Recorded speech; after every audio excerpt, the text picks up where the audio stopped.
بسم الله الرحمن الرحيم. اللهم صل وسلم وبارك على سيدنا محمد عليه أفضل الصلاة والسلام.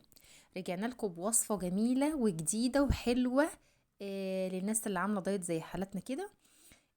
خبز الشوفان. الخبز ده طري جدا، يعني مش توست ناشف ولا بسكوت كوكيز ناشف، لا الخبز ده طري. تغمسي بيه فول، تاكلي بيه جبنة. بصوا طري جدا جدا جدا وحاجة كده جميلة سفنجي والله العظيم. مكوناته سهلة جدا. هتجيبي الشوفان العادي اللي هو الحبة الكاملة، كوباية شوفان وكوباية مية وذرة ملح. الكوباية اللي عايرتي فيها الشوفان هي اللي هتعيري بيها المية. هنجيب الخلاط ونحط الشوفان ونحطي عليها المية وذرة الملح، ونفضل نضرب نضرب نضرب لحد ما الخليط يكون ناعم معاكي خالص. وحاولي وانتي بتضربي تنزلي اللي على الجدران اللي فوق ده، تنزليه عشان ايه نضرب يبقى حلو مبقاش فيه حبوب. هنجيب طاسة او مقلاية اللي هي ما بيلزقش فيها الحاجة، سيراميك بقى تيفال اللي عندك.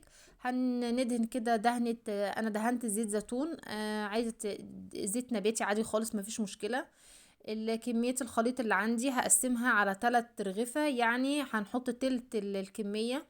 وبالراحة كده بالاسباتيولا ونفرد العجين، بحيث ان الرغيف ما يبقاش تخين كده ومقلبز ومعجن، لا يبقى رفيع وطري ومستوي من جوه. اول ما تحسي ان الرغيف خلاص بقى اتحرك من مكانه هوت المقلايه واخد لون من تحت، اقلبيه. اخد لون جميل جدا. هنكرر العمليه دي 3 مرات، لان احنا قلنا الخليط ده عمل 3 ترغيف.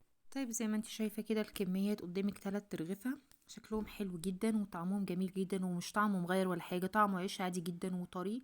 وممكن تعملي كميه وتحطيه في الفريزر. لو عجبك الفيديو لايك، ما تستخسريش فيا اللايك بقى.